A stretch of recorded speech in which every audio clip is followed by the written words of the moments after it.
नमस्कार, आप देख रहे हैं चुने न्यूज, जुनून सच दिखाने का। मैं हूं आपके साथ उन्नति भटनागर। आज की चर्चा, जहां हरदोई में गंगा एक्सप्रेसवे का उद्घाटन किया गया, लेकिन असली रफ्तार तो सियासत ने पकड़ी। पीएम का मंच और सीधा वार विपक्ष पर, जहां महिला आरक्षण पर बयान और माहौल गर्म। प्रधानमंत्री ने समाजवादी पार्टी को विकास विरोधी और नारी विरोधी करार दिया और कहा कि देश ने हाल ही में विपक्ष का असली चेहरा देख लिया है। निशाने पर कांग्रेस भी रही। सबसे बड़ा मुद्दा नारी शक्ति वंदन संशोधन।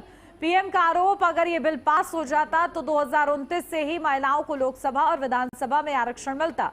बड़ी संख्या में महिलाएं सत्ता के गलियारों तक पहुंचती, लेकिन विपक्ष ने रास्ता रोक दिया। हरदोई की धरती से ये सिर्फ एक्सप्रेसवे का उद्घाटन नहीं, बल्कि चुनावी बिगुल भी माना रहा है। विकास बनाम विरोध की ये लड़ाई अब और तेज होती हुई नजर आ रही है। आज हर क्षेत्र में, हर मोर्चे पर भारत की बेटियां इतना शानदार कर रही हैं, तो स्वाभाविक है नीति निर्माण, राष्ट्र के भविष्य से जुड़े फैसलों में भी बहनों बेटियों की भूमिका और बढ़नी ही चाहिए। देश को आज इसकी बहुत जरूरत है। इसके लिए भी ईमानदारी से काम किया जा रहा है।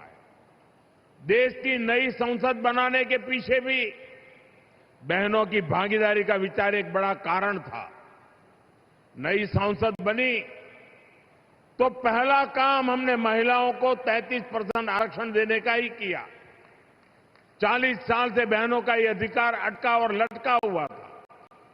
इसलिए हमने साल 2023 में संसद में नारी शक्ति वंदन अधिनियम पारित करवाया।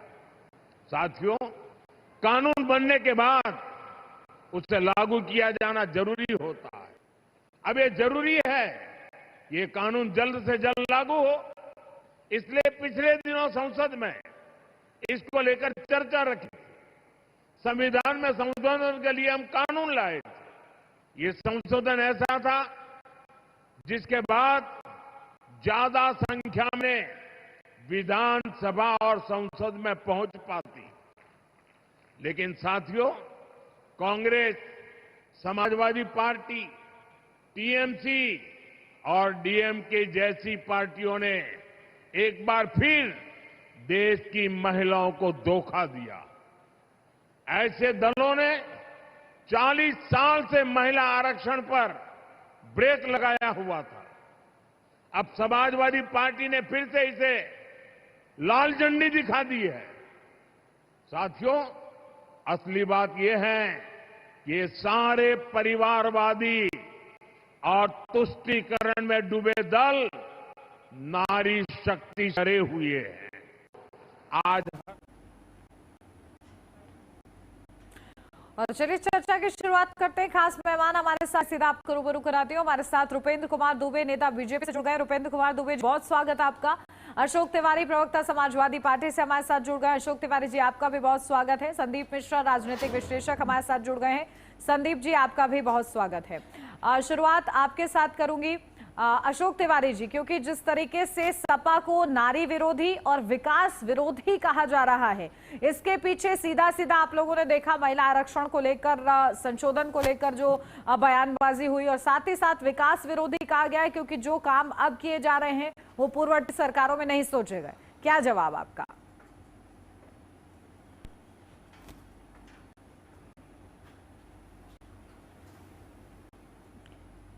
शायद अभी अशोक, देखिए, भारतीय जनता पार्टी तो कुछ भी कह सकती है क्योंकि वो कुछ भी कहती रहती है।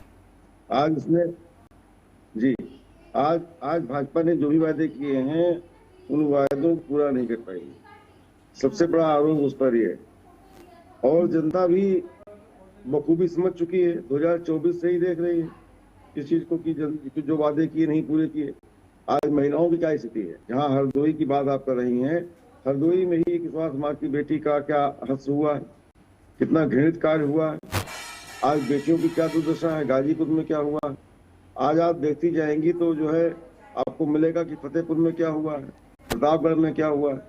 किस तरह से महिलाओं के साथ जो कार्य हो रहे हैं, घृणित कार्य हो रहे हैं, निशंस कार्य हो रहे हैं, हत्याएं उनकी हो रही हैं, जिस तरह से वो एकदम से जो है समाज देख रहा है इस चीज को।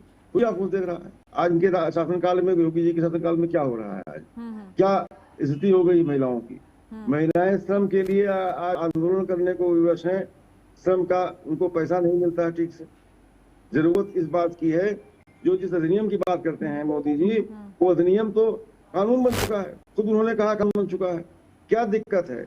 जैसी स्थिति है, आप परिसीमन के लिए क्यों परेशान है इतना ज्यादा? परिसीमन भी हो जाएगा, जब जनगणना हो जाएगी तब परिसीमन भी हो जाएगा। उसका आपको इंतजार करना चाहिए। जहां तक सवाल अभी तुरंत लागू करने का है, कानून बन चुका है, बिल आज कानून बन चुका है। आप जब चाहें, जिस चुनाव में चाहें, उसको जो संख्या बल है इसमें, जितनी संख्या है इसमें सदन की, उस संख्या के आधार पर आप बगैर परिसीमन किए लागू कर दें। आप पास बहुमत है, आप ताकतवर हैं, आप लागू करने में सक्षम हैं। आप हक देना नहीं चाहते हैं महिलाओं को, परिसीमन में लटकाते हैं उसको। और परिसीमन की बात करते हैं, परिसीमन भी मनमाने तरीके से करते हैं, 2011 के तरीके से करना चाहते हैं। संभव ही नहीं है। आप अपने तरीके से, जहां आपकी सीटें जीतने लायक हो, वहां पर परिसीमन करना चाहते हैं और गलत तरीके से परिसीमन करना चाहते हैं। इस पर विपक्षी दल कैसे आपको साथ देंगे? सवाल इस बात का है, महिलाएं भी समझती हैं, बखूबी समझती हैं कि आप झूठी बातें करते हैं, आप झूठ का पुलिंदा है। भारतीय जनता पार्टी के शासनकाल में जो भी एक्सप्रेसवे की आप बात करते हैं, वो उसमें घपला होता है, उसमें करप्शन होता है। कौन नहीं जानता है चीज को? 5 दिन में गड्ढे पड़ जाते हैं। सवाल इस बात का है, सवाल इस बात का है कि आज के समय में बड़े भारी भरकम। तो बताइए, गंगा एक्सप्रेसवे से लाभ हो रहा है कि नहीं, ये आपको लग रहा है कि नहीं? की बात कर रहा हूँ मैं। नहीं, क्योंकि अभी तो गंगा एक्सप्रेस उद्घाटन हुआ है ना, तो इस पर तो कुछ बोलिए कि ये अच्छा काम हुआ है कि बुरा। मैं उसी पे आ रहा हूँ मैम, कि हमने जब एक्सप्रेस पे शुरू किया, इन्होंने भी शुरू किया, लेकिन उसमें सड़क बनाना थोड़ी बंद कर, एक्सप्रेसवे बनाना थोड़ी बंद कर देते सर। आपको देखकर शुरू किया, आपसे पहले क्या सरकारें? ठीक है, बनती है तो 5 दिन में गड्ढे पड़ जाते हैं उसमें।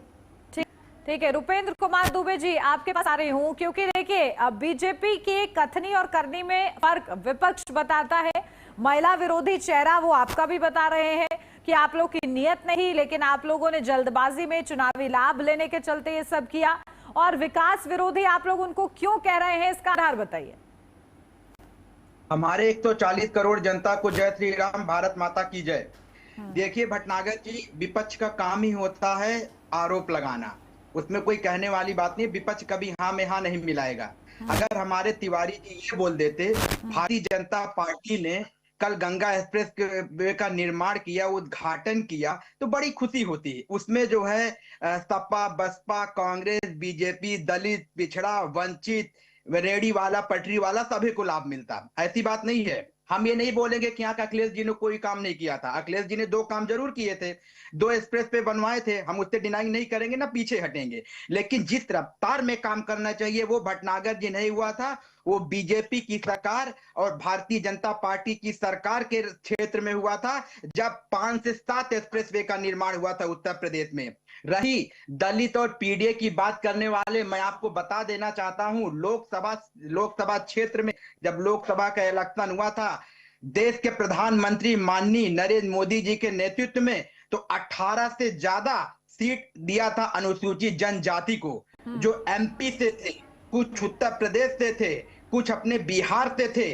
जो आज पीडीए ये चिल्लाते हैं ना, पीडीए को सिर्फ ये लोग ये करेंगे कि सिर्फ वोट ले लेंगे, बस हो गया। जहां पीडीए की हक की बात आएगी ये छोड़ देंगे। और सबसे बड़ी बात, देश की महामहिम माननीय द्रौपदी मुर्मू जी, राष्ट्रपति जी को बीजेपी ने जो है स्थान दिया, लेकिन ये कभी नहीं जाएंगे। तिवारी जी से मैं पूछना चाहता हूं, अखिलेश भैया से पूछना चाहता हूं, बताइए आपने कितने पीड़ित जातिवाद, जनजातिवाद को, पिछड़ा को, दलित को दिया था उत्तर प्रदेश में टिकट? बताइए आप।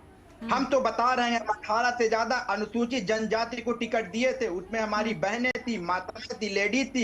ये नहीं चाहते भटनागर जी कि आप संसद में बैठे। आप अच्छी प्रवक्ता हैं, आप अच्छा एंकरिंग करती हैं, लेकिन अगर आपको चांस दिया जाएगा लोकसभा में बैठने के लिए, तो आप भी वहां अच्छा काम कर सकती है। ये कभी नहीं चाहेंगे सपा वाले या कांग्रेस वाले कि आप वहां लोकसभा में जाइए। पीडीए का नारा बुलंद करने वाले असल मायनों में पीडीए को तवज्जो नहीं देते हैं, इसका आरोप है आप पर। अशोक जी, जी आपसे काउंटर कमेंट लूंगी, लेकिन अविनाश शर्मा जी राजनीतिक विश्लेषक हमारे साथ जुड़ गए। अविनाश जी आपका भी बहुत स्वागत है।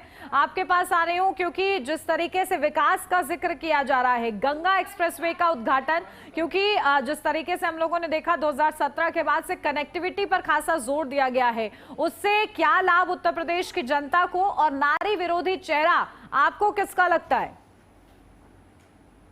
देखिए उन्नति जी, निश्चित तौर पर जिस प्रकार से उत्तर प्रदेश में जो सड़कों का विकास हुआ है, जो एनएचआई के हाईवेज का निर्माण हुआ है, तो वो निश्चित तौर पर एक बहुत ही काबिले तारीफ है। और जिस प्रकार से जो स्टेट हाईवे भी जो है, जैसे लखनऊ एक्सप्रेसवे की मैं बात करता हूं, तो उसका भी बहुत एक अच्छा डेवलपमेंट है, जहां आज इस प्रकार के हाईवे बन रहे हैं जहां रफाल जैसे प्लेन, फाइटर प्लेन भी वहां आज उतर सकते हैं। तो उनके लिए किसी एयरपोर्ट की हमको जरूरत नहीं है। इस प्रकार की सड़कों का अगर निर्माण हो रहा है, क्योंकि देखिए मैं आपको एक बहुत बढ़िया, एक खूबसूरत सी बात बताता हूं।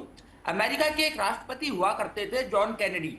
जॉन कैनेडी का एक ध्येय वाक्य था कि अमेरिका में जो सड़कों का नेटवर्क है वो अच्छा है, इसलिए अमेरिका बहुत संपन्न है। तो उन्होंने एक लाइन कही थी कि America is rich because of their good road connectivity, right. तो जॉन कैनेडी ने ये बिल्कुल स्पष्ट तौर पे कहा था कि आज आवागमन के साधन इतने हैं, कोई चीज अगर जम्मू कश्मीर में अगर सेब पैदा होती है तो वो सीधे उत्तर प्रदेश तक एक दिन के अंदर पहुंचे। ये नहीं कि उसको आज आने में 4-4 या 5-5 दिन लग जाए। तो इस प्रकार से, क्योंकि रोड कनेक्टिविटी का होना एक बहुत जरूरी है, जहां तक मेरा मानना है। अब रही बात आपके महिला विरोधी चेहरे की, तो निश्चित तौर पर समाजवादी पार्टी हो, चाहे टीएमसी हो, चाहे कांग्रेस हो, चाहे आम आदमी पार्टी हो, जिस प्रकार से इन्होंने, क्योंकि देखिए आज आजादी के 75 साल बाद भी अगर महिलाओं एक नीति निर्माण में, जो राष्ट्र को चलाने के लिए नीतियां बनती है, वो संसद में बनती है। और भारत के माननीय प्रधानमंत्री मोदी जी ने पहले ही संसद भवन का, नया भवन का निर्माण किया, उसमें सीटें भी बढ़ाई गई। वो सीटें इसी याद बढ़ाई गई थी कि महिलाओं को उनका हक मिले, महिलाओं को उनकी आधी आबादी है तो आधी आबादी के अनुसार उनको नीति निर्माण में, राष्ट्र को चलाने में महिलाओं का योगदान लिया जाए। निश्चित तौर पर आप एक महिला है, आप आज एंकरिंग कर रही है, लेकिन अगर आपको राष्ट्र निर्माण में या राष्ट्र की नीति निर्धाताओं में अगर आप जाना चाहें तो अब आप नहीं जा पाएंगी। तो आप एक महिला होने के नाते मेरा तो आपकी से सवाल है कि इसमें आप खुद बताइए कि विरोधी कौन है? विरोधी क्या बीजेपी है या समाजवादी पार्टी है? क्योंकि महिला जो है वो बहुत ही आज कई क्षेत्रों में, आप डॉक्टर देखिए, आप सेना में देखिए, और हमारी ही बेटियां थी जो ऑपरेशन सिंदूर नेतृत्व कर रही थी, वो हमारी ही बहन बेटियां थी जो ऑपरेशन सिंदूर में पाकिस्तान को जाने का काम किया, तो वो एक महिलाओं ने किया। और यही पार्टियां हैं जो महिलाओं को आगे नहीं आने देना चाहती। बिल्कुल। और देखिए आज हम लोग महिलाओं का जिक्र कर रहे हैं और चुनाव से पहले महिलाओं का मुद्दा जोर पकड़ रहा है, लेकिन जब समय था तब इस दिशा में काम उतनी तत्परता से नहीं किया गया, ये बात भी नहीं है।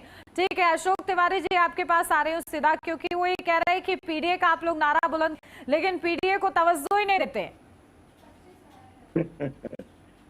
जी मैम, देखिए वो जो भी कहते हैं वो कहते रहेंगे ऐसे, और कहते कहते उनका समय निकल जाएगा और 27 भी निकल जाएगा और वो बाहर बैठ करके विपक्ष में बैठेंगे, हाशिए पे आ ही गए हैं पूरी तरह से, जमानतें भी नहीं बचेंगी उनकी, इसी यही कहते भटनागर जी मैं तथ्यों के साथ जवाब दूंगा। सच्चाई ठीक है आऊंगे पेंद्र जी आपके पास। पहले बोल रहे सर, पहले बोल रहे रूपराज जी। तो सच्चाई ये है मैम कि जो है आज मैं यहाँ शुरू करता हूँ कि बहुत हुई महंगाई की बात रही। मोदी जी 14 में बोलते थे बहुत ही महंगाई के मार, आज बोलते थे कि डॉलर को कहां से कहां पहुंचा दिया, मनमोहन सिंह की उम्र से तुलना करते थे। आज डॉलर की क्या हालत है मैम, आज डॉलर कहां पहुंच गया? कहते थे हम चौथी अर्थव्यवस्था है, तीसरी अर्थव्यवस्था बन रहे हैं, आज 6वीं पहुंच गए, 6वें पैदा पहुंच गए। कर्ज जो 55 लाख करोड़ का था 2,05,000 करोड़ हो गया। सवाल इस बात का है कि आप कहां से कहां पहुंचा दिया। अंतरराष्ट्रीय दबाव समझते हैं अशोक तिवारी जी आप? अंतरराष्ट्रीय, क्योंकि जिस तरीके से हम लोग देख रहे हैं अंतरराष्ट्रीय हालात हैं, उसमें भारत फिर भी अच्छा प्रदर्शन कर रहा है, ये भी एक बात है। मैं एक बात रख रहा हूँ, जनता मेरी बात सुन रही है, पब्लिक डोमेन में बात डाल रहा हूँ, क्या ना बोलूँ? क्या मैं बोलने के लिए मनाही है? मैं सच्चाई ये है कि मैं जो बातें बोल रहा हूँ गलत बोल रहा हूँ तो आप काट दीजिए कि हमारी बातें गलत है। आज 6वीं नहीं है, आप काट दीजिए कि 2,05,000 करोड़ नहीं हुआ है, आप मेरी बात काट दीजिए, 55 लाख करोड़ नहीं था। सब बातें मैं एथेटिक बोल रहा हूँ, आप काट दीजिए कि महंगाई की मार की बात नहीं करते थे मोदी जी। तमाम उनके वीडियो हैं, तमाम उनके वायरल हैं। ठीक है, रुपेंद्र कुमार दुबे जी, जवाब आपका। आप कह दीजिए कि आज डॉलर की बात नहीं करते थे वो, आज क्या अगर हालत, मैं- देश की हालत खस्ता हो गई है, देश की हालत बर्बाद हो गई है। ठीक है। आज जनता इन सवालों के लिए खड़ी है। 24 में जवाब दिया है यूपी जनता ने, 27 में जवाब देने वाली है। जी मैम। आप देखिए, सवाल आपके पास दो हैं, देश की हालत खराब हो गई है या देश आपके हाथों में इसलिए खराब हो गई है, ये आप समझ लीजिए। जवाब दीजिए रुपेंद्र कुमार दुबे जी। देखिए भटनागर जी, मैं पॉइंटों पे ही बात करूंगा। अगर देश की हालत खराब हो जाती तो भारत चौथी अर्थव्यवस्था कैसे बन गई? अब ये भी जो है विपक्षी पार्टी ये भी बोल देंगे 6 है, 6वीं है, चौथी है तिवारी जी, चौथी है। अरे चौथी गूगल कर लीजिए। कब, कौन से सन में हुआ है? आप ये बताइए, डेट के साथ बताइए। भटनागर जी से पूछ लीजिए सर, आपको ज्ञान, आप बाई चांस ठीक है, मिस एक कर रहे हैं। एक करके देखिए, ऐसे किसी को नहीं समझ में आएगा। चैनल ठीक है, चैनल रुपेंद्र है, कुमार दुबे जी को एंकर है। काउंटर करने दीजिए, उसके बाद आ रही हूँ जानकारी आपके पास। अविनाश जी आपके पास भी आ रही हूँ। आप रहिए ना, 6ठी है, चौथी के गलत क्यों बोल रहे हैं? 6ठी है इस समय भारत, सही बोले ना, गलत बात ठीक नहीं है, करें। मुद्दे पर वापस आइए। आपका यूपी चैनल के है। विकास पर चर्चा हो रही है। कौन विकास चाहता है या सिर्फ विकास की राजनीति? चलिए भटनागर जी, हम यूपी पे ही बात करते हैं। जब ये पिछला दलित पीढ़ी की बात करते हैं तो उत्तर प्रदेश में जो हमारी महिलाओं को भारतीय जनता पार्टी ने टिकट दिया था, मैं क्षेत्र के साथ और नाम के साथ बताऊंगा। इन्होंने, मैं पूछना चाहता हूं, इन्होंने कितने पीडीए वालों को, हमारी पिछला दलित महिलाओं को, लेडीजों को जो है टिकट दिया था? हम तो बता देंगे। बेबी रानी को जो टिकट दिया था भारतीय जनता पार्टी ने दिया था। मैं इनके साथ चैलेंज करना चाहता हूं कि अगर ये मैं गलत बोल रहा हूं मुझे कोट कर देंगे। गुलाब देवी को जो टिकट दिया था उत्तर प्रदेश में, भारतीय जनता पार्टी ने दे दिया था। मंजू जी को जो टिकट दिया था भारतीय जनता पार्टी ने दिया था। मीनाक्षी जी को टिकट दिया था खुर्जा से, भारतीय जनता पार्टी ने दिया था उत्तर प्रदेश में। और मनीषा जी को जो टिकट दिया था भारतीय जनता पार्टी ने दिया था। हम इनको कोट करते हैं, ये बताइए ये कितना उत्तर प्रदेश में महिलाओं के लिए, हमारी दलित महिलाओं के लिए आगे खड़े थे, कितना टिकट दिया? इनकी एक ही नीति है, बस बेटवा, बिटिया, भतीजा, भाई, चाचा, फूफा, उन्हीं को टिकट दे देंगे। और कुछ जो अशोक तिवारी जी, जल्दी से आपकी लिस्ट भी जरा बताइए कि कितनों को आपने टिकट दिया पीडीए समाज से। वो कह रहे हैं केवल भाई भतीजावाद के बाद आगे आप बढ़ नहीं पाते आप लोग। जी मैम, आज ये बता दें, 5 महिला सांसद हमारी हैं। महिलाओं के लिए सबसे आगे खड़ी रहने वाली पार्टी कोई है क्या? समाजवादी पार्टी। दुनिया जानती है महिलाओं का कितना सम्मान करते हैं हमारे राष्ट्रीय अध्यक्ष। दुनिया तो जानती है, आप बताइए, लिस्ट बताइए मुझे। अशोक तिवारी जी, लिस्ट बताइए आप, कितनों को आप दिया? क्योंकि आज भाजपा की महिला विधायक को अगर कहीं पर भी दिक्कत आई, चेहरे में झुलसा चेहरा उनका किसी भी वजह से झुलसा, हमारे राष्ट्रीय पूजा पाल याद है नाम आपको? तक गए देखने उनको। अब कहीं पर कोई अशोक अपवाद तिवारी हुआ जी, है, देखिए कहीं पर सटीक कोई टू किसी द को पॉइंट बात कीजिए। मुझे लिस्ट जाननी है आपसे, क्योंकि उन्होंने गलत लिस्ट तरीके से बताई है, वो किसी को- आपको ओपन चैलेंज दे रहे हैं। आप किसी को लिस्ट से कोई जिक्र प्रलोभन कीजिए कि वो देकर नाम के- बताइए मुझे। भारतीय जनता पार्टी हमेशा प्रलोभन देकर के लोगों को तोड़ने का प्रयास करती है, दूसरे दलों को तोड़ने का नहीं, प्रयास आपके करती पास है। मैं ये समझूं? उनके लोगों को प्रलोभन दे करके और अपने मिलाने का प्रयास करती है, करती रहे। बात इसका सपा जवाब की जनता कर रही हूँ, देने वाली सपा है। के बारे में आप सवाल पूजा पूछ रही हूँ, पाल की आप बात बीजेपी कर के रहे बारे हैं। में बोल रहे हैं। पूजा पाल के प्रकरण का जवाब हम नहीं ठीक देंगे, है, जनता जवाब मैं समझ देगी। रही हूँ कि आपके 27 पास जनता लिस्ट नहीं है और सिर्फ कमर पीडीए कसते की आप तैयार लोग है, बात ही करते हैं। कमर कसते तैयार है ठीक है, जनता। अविनाश शर्मा जी आपके PDA पास आ रही हूँ, PDA की जनता क्योंकि आज कमर देखिए कसते तैयार है। समाज 24 में में जितने जवाब भी दिया वर्ग है हैं, उनको। ये 24 में कहा जवाब जाता है दिया कि है। सभी को 27 साथ लेकर जवाब आगे देने बढ़ने की वाली है। जरूरत है। जाति में, धर्म में बांट कर राजनीति में भला नहीं हो सकता है, लेकिन होती है उत्तर प्रदेश में खास तौर से। लेकिन क्या लग रहा है, विकास की राजनीति सबसे ऊपर है या फिर जिस तरीके से अब तक होती आई है वो? भाजपा बेचैन है पीडीए से इस समय। जी मैम, ठीक है। नहीं अशोक जी, आपने जवाब नहीं दिया है मेरी बातों का। चलिए अविनाश जी। मैंने जवाब दिया। उन्नति जी, मैं आपका पूरा सवाल एक बार आप रिपीट कर देंगे, क्योंकि अशोक तिवारी जी बोल रहे थे तो मैं प्रॉपर तरीके से सुन नहीं पाया। देखिए अविनाश जी, क्योंकि जिस तरीके से बांटने की राजनीति यहाँ पर, ये धर्म के आधार पर, जाति के आधार पर, अब जनता कितनी समझदार होती है उत्तर की नजर आ रही है। इससे ऊपर कर क्या विकास की बात हो रही है? देखिए उन्नति जी, निश्चित तौर पर भारतीय जनता पार्टी कभी भी जनगणना के पक्ष में भी नहीं थी, क्योंकि हम भारतीय जनता पार्टी का और मेरा पर्सनली भी ये मानना है कि जो भारत का नागरिक है, चाहे वो हिंदू हो, चाहे वो मुस्लिम हो, चाहे वो सिख हो, चाहे वो ईसाई हो, सब भारत माँ के बेटे हैं, बेटियां हैं। तो हमें जातिगत में, क्योंकि हम देखिए काफी लंबे टाइम से गुलाम रहे थे, कभी अंग्रेजों के, कभी मुगलों के। तो हमें उन्होंने क्या किया था, वो डिवाइड किया था, हमें डिवाइड एंड रूल की पॉलिसी करी थी कि दो जातियां आपस में लड़ेगी, ये वैसा है, ये वैसा है। अरे आप पुराना इतिहास उठा करके देखिए तो हमारे यहाँ जाति की तो कभी व्यवस्था थी ही नहीं, पर क्यों विपक्ष की पार्टियां चाहती थी कि जातिगत जनगणना हो, ये ओबीसी है, ये एसटी है, ये एससी है। ये बात भी बिल्कुल ठीक है। जिस प्रकार से आजादी के बाद जो एसटी और एससी हुआ करता था, वो तौर पर पिछड़ा हुआ था, और उन्हीं को आगे लाने के लिए आरक्षण भी दिया गया था कि आप हमारे जनरल कैटेगरी के जो लोग होते हैं उनके बराबर आप बढ़िए आगे। और निश्चित तौर पर मैं इस बात पे सहमत हूँ, पहली बात। दूसरी बात मैं आपको ये बता दूं, निश्चित तौर पर ये जिस प्रकार की समाजवाद को लेकर के आए थे, आज वो समाजवाद क्या है, वो महिला विरोधी समाजवाद है, वो किसान विरोधी समाजवाद है, वो रोजगार विरोधी समाजवाद है, वो उद्यमियों को उद्यम मतलब ये विरोध में ये समाजवाद है, ये महिलाओं का अपमान करने वाला समाजवाद है। और इस प्रकार का जो ये समाजवाद लेकर के आ रहे हैं। और आज आप उत्तर प्रदेश को देखिए, जब योगी जी से पहले का आप उत्तर प्रदेश देखिए, जब माननीय मुलायम सिंह जी थे, जब माननीय अखिलेश जी यहाँ के मुख्यमंत्री रहे, मायावती जी जब यहाँ की मुख्यमंत्री रही, काशी राम जी यहाँ के मुख्यमंत्री रहे, जब उत्तर प्रदेश के क्या हालात थे और आज उत्तर प्रदेश के क्या हालात है। आज उत्तर प्रदेश में मैंने जैसा पहले भी बताया, इस प्रकार के हाईवे का निर्माण हुआ है जहां फाइटर प्लेन तक उतर सकते हैं। आज उत्तर प्रदेश में जिस प्रकार के, चाहे वो यमुना एक्सप्रेसवे हो, चाहे वो गंगा एक्सप्रेसवे हो, चाहे वो लखनऊ एक्सप्रेसवे हो, जिस प्रकार से उत्तर प्रदेश की कनेक्टिविटी चारों दिशाओं से जो जोड़ी गई है, निश्चित तौर पर इसका सीधा सीधा लाभ उत्तर प्रदेश की जनता को मिलेगा। उत्तर प्रदेश की जनता जानती है कि उनका विकास किसके साथ है, विकास का मॉडल किसके साथ है, समाजवादी पार्टी के या भारतीय जनता पार्टी के। अशोक तिवारी जी, विकास का मॉड्यूल आप लोग पर भारी पड़ रहा है क्या 27 से पहले? देखिए मैम, विकास क्या हुआ है, ये उत्तर प्रदेश जनता को हटाना नहीं है, उत्तर प्रदेश जनता भोग रही है।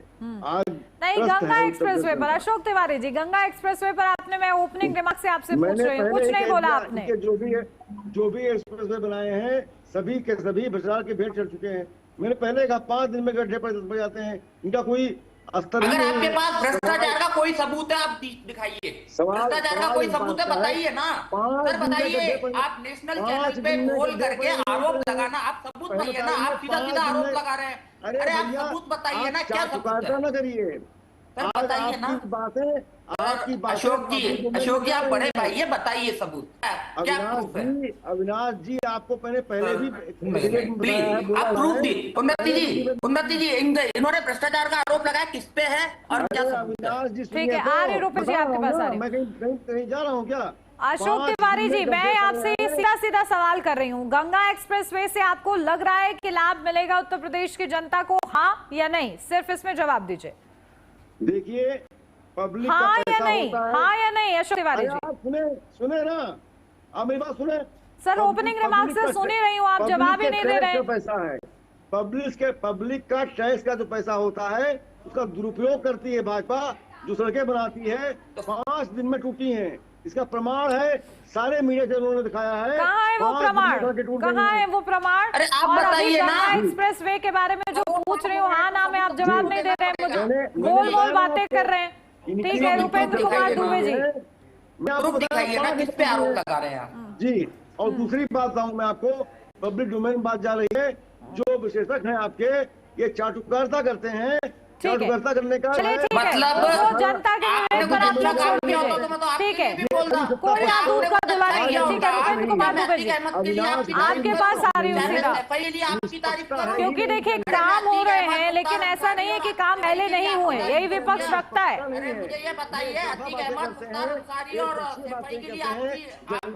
चलिए ठीक है, अब ज्यादा वक्त नहीं है मेरे पास, माफी चाहूंगी रुपेंद्र जी आपके पास आती, लेकिन अब ज्यादा वक्त नहीं है मेरे पास। बहुत शुक्रिया आप तीनों का ही हमारे साथ इस चर्चा में जुड़ने के लिए।